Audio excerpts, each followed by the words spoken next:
झूठा प्रधानमंत्री है। परिवर्तन हुआ है? ये झूठा प्रधानमंत्री है। इस देश में इतना बड़ा झूठा प्रधानमंत्री, आज तक प्रधानमंत्री के रूप में इतना बड़ा लायर प्रधानमंत्री, कायर प्रधानमंत्री, जननायक के तौर पर इस देश की आवाज़, किसानों की उम्मीद, नौजवानों की आस और इस देश की वो आवाज़ बड़ी मीडिया के ऊपर प्राइम टाइम पर आप बताइए कि अंतिम समय बेरोजगारी पर कब बहस हुई?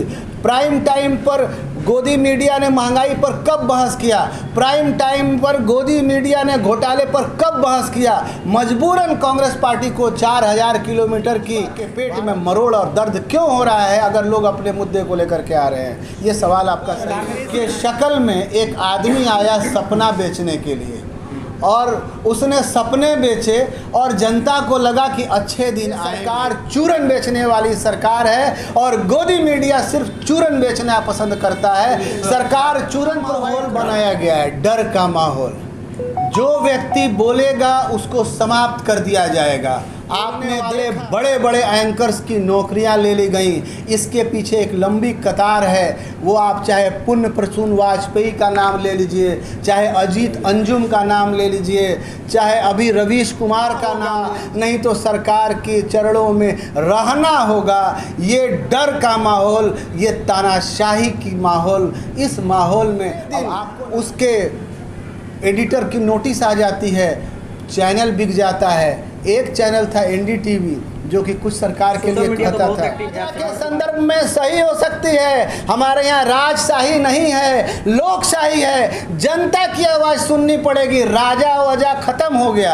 ये जन जो हमारी सरकारी कंपनी थी, मोदी जी ने बेच दिया, गेल बेच दिया, तेल बेच दिया, भेल बेच दिया, नालको बेच दिया, बालको बेच दिया, रालको बेच दिया।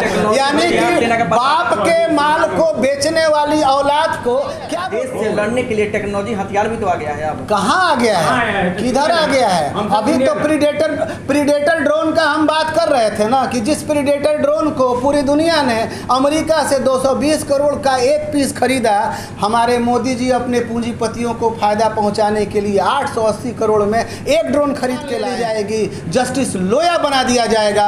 आपने जिस दिन सवाल पूछा, आपको पुण्य प्रसून वाजपेयी बना दिया जाएगा, रवीश कुमार बना दिया जाएगा, आवाज़ बंद कर दी जाएगी। ये अगुओं के लिए जो झूठ का माहौल बनाया जा रहा है, देश के सामने जो झूठ का माहौल बनाया जा रहा है, इस लूट छूट और झूठ को बंद करने का हम लोग काम करेंगे।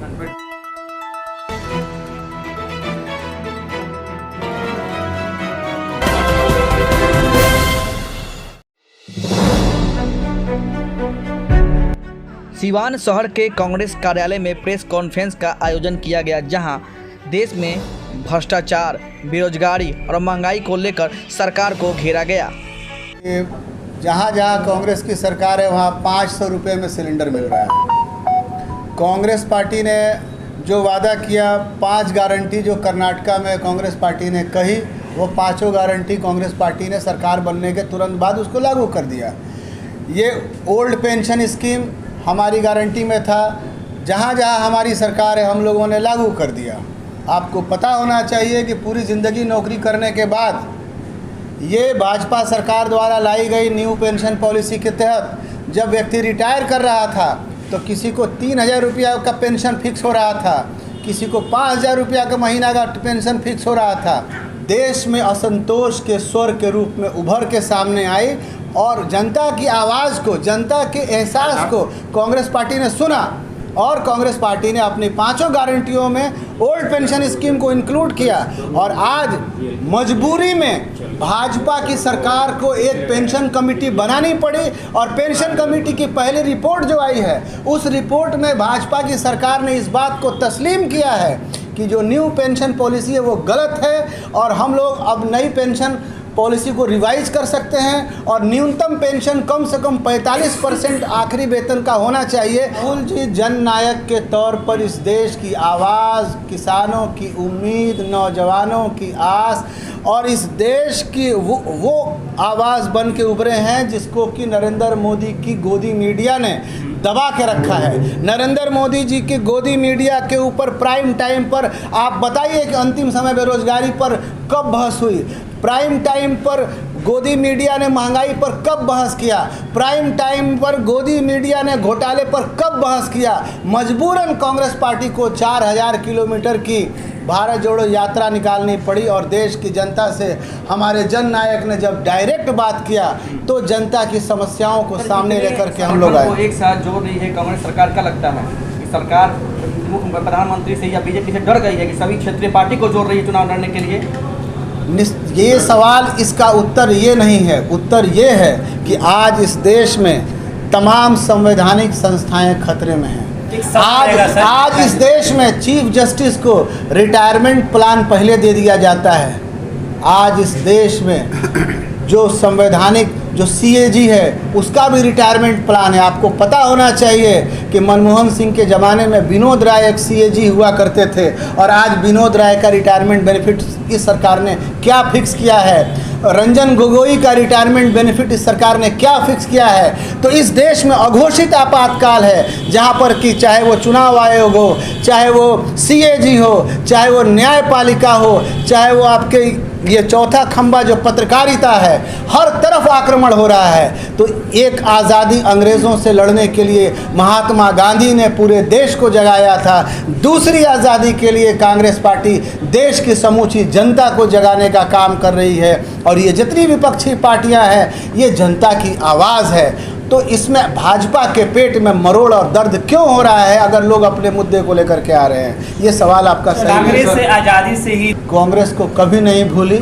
हाँ, 2014 में एक जादूगर के शक्ल में एक आदमी आया सपना बेचने के लिए और उसने सपने बेचे और जनता को लगा कि अच्छे दिन आएंगे और उस सपने में जनता को लगा कि रुपया डॉलर बराबर हो जाएगा। उस सपने में जनता को लगा कि हर एक साल 2 करोड़ उसको रोज़गार मिल जाएंगे। उस सपने में जनता को लगा कि 15 लाख हर एक के खाते में आ जाएंगे। उस सपने में प्रधानमंत्री मोदी के लाल किला का भाषण को जनता ने सत्य समझ लिया जब प्रधानमंत्री ने कहा कि 2022 में सबके पक्के मकान हो जाएंगे। उस सपने में किसान की आमदनी दुगनी होने की बात की गई थी।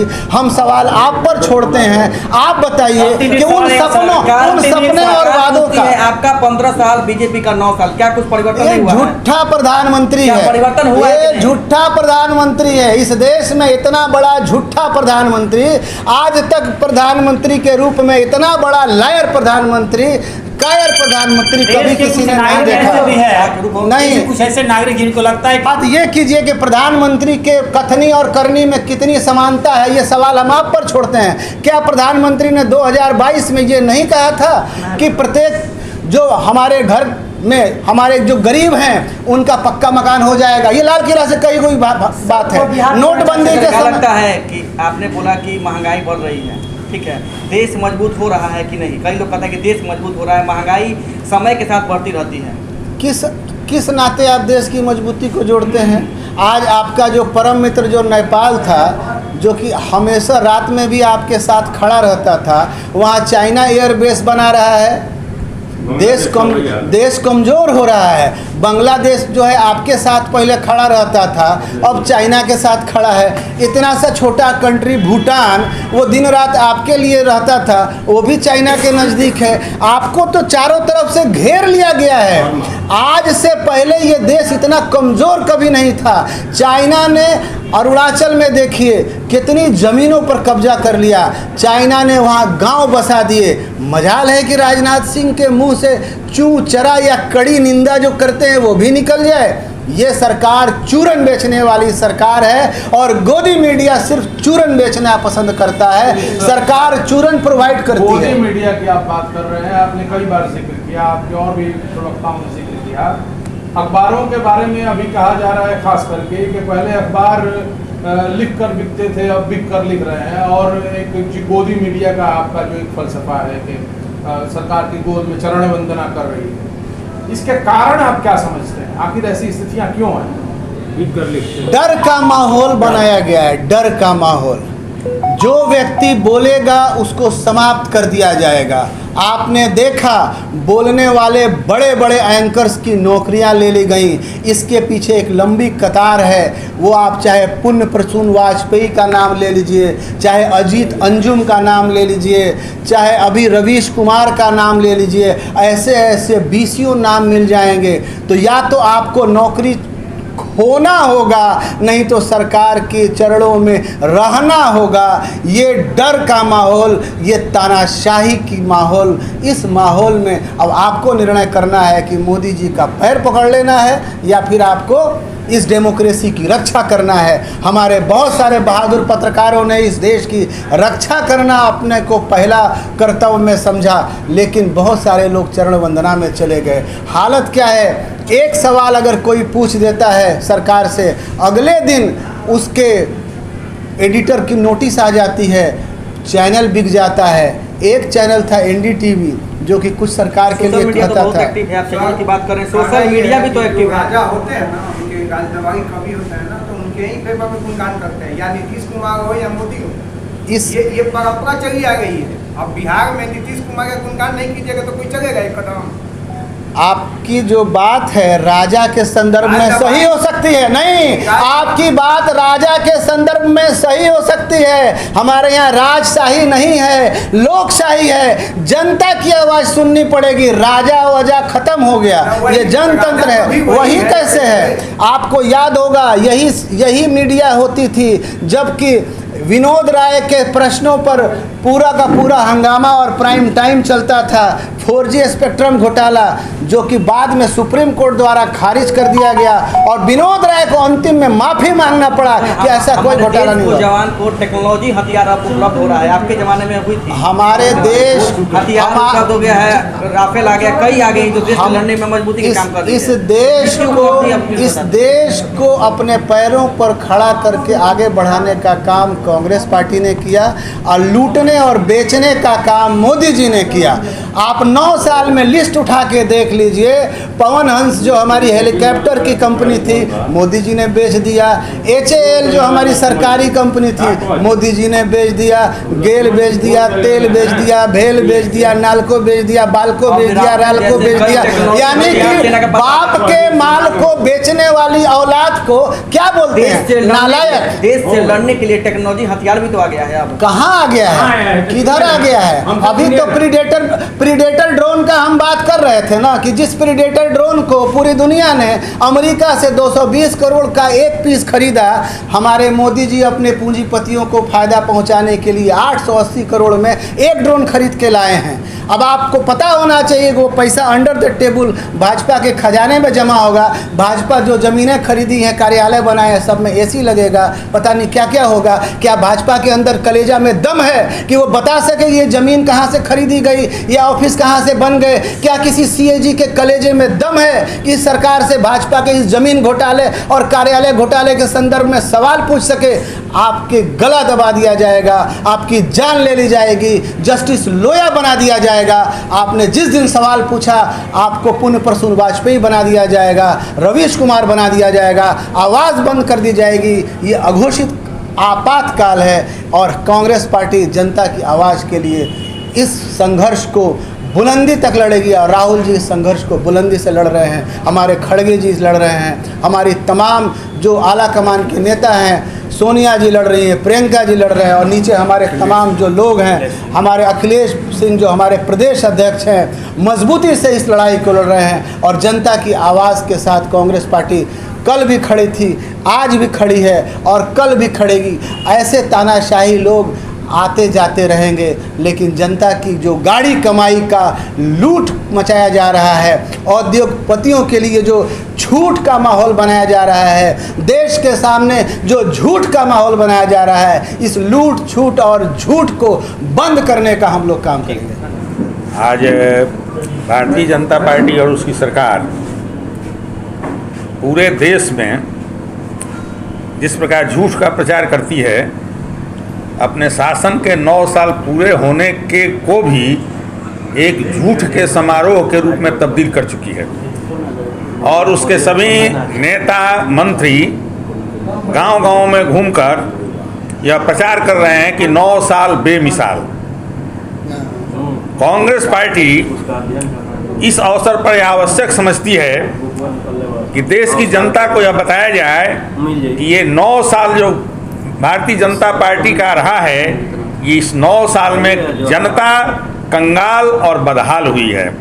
चारों तरफ महंगाई, भ्रष्टाचार, बेरोजगारी का आलम है और जिन वादों के साथ यह सरकार सत्ता में आई, आज उन सबके प्रतिकूल काम कर रही है, उसमें से एक भी वादा वह पूरा नहीं कर रही है। और स्थिति आज यह हो गई कि जो पेट्रोल और डीजल यूपीए की सरकार ज़्यादा दाम में खरीद कर कम पैसे में देती थी, आज नरेंद्र मोदी की सरकार कम पैसे में खरीद कर विदेशों में तो कम पैसे में बेचती है, लेकिन देश को यह 95 और 108 रुपये में बेचती है।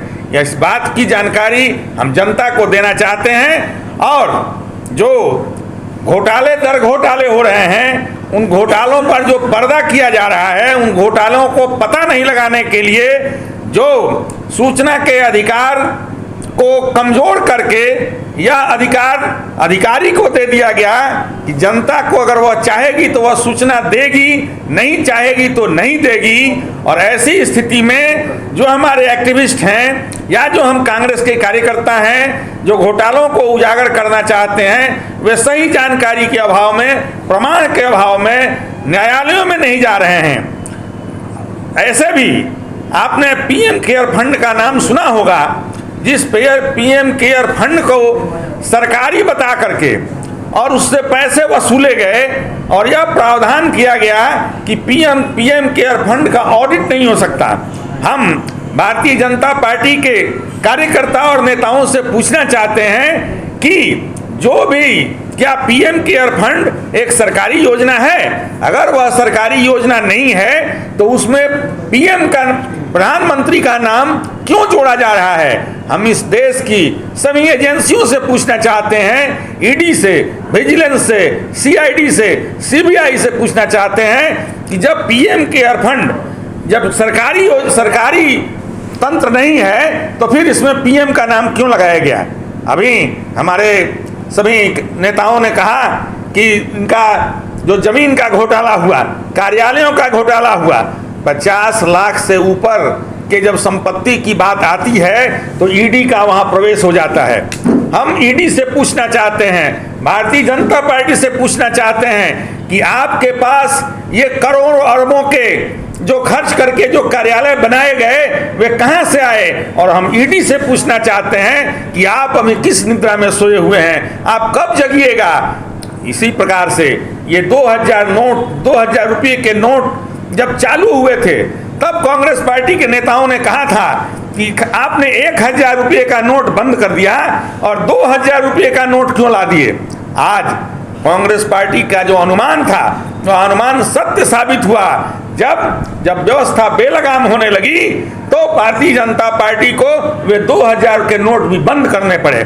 इस प्रकार ये जो घोटाले दर घोटाले भारतीय जनता पार्टी करती जा रही है और जो महंगाई का आलम है, जो हमारे नौजवान बेरोजगार हो रहे हैं, इस बात को जनता को बताने के लिए आज के दिन को पूरे भारत भर में सभी प्रखंड मुख्यालयों पर और जिला मुख्यालयों पर प्रेस कॉन्फ्रेंस के माध्यम से हम देश की जनता को यह बताना चाहते हैं कि यह झूठे फरेबे जुमलेबाजों की सरकार एक दूसरा धोखा करने जा रही है।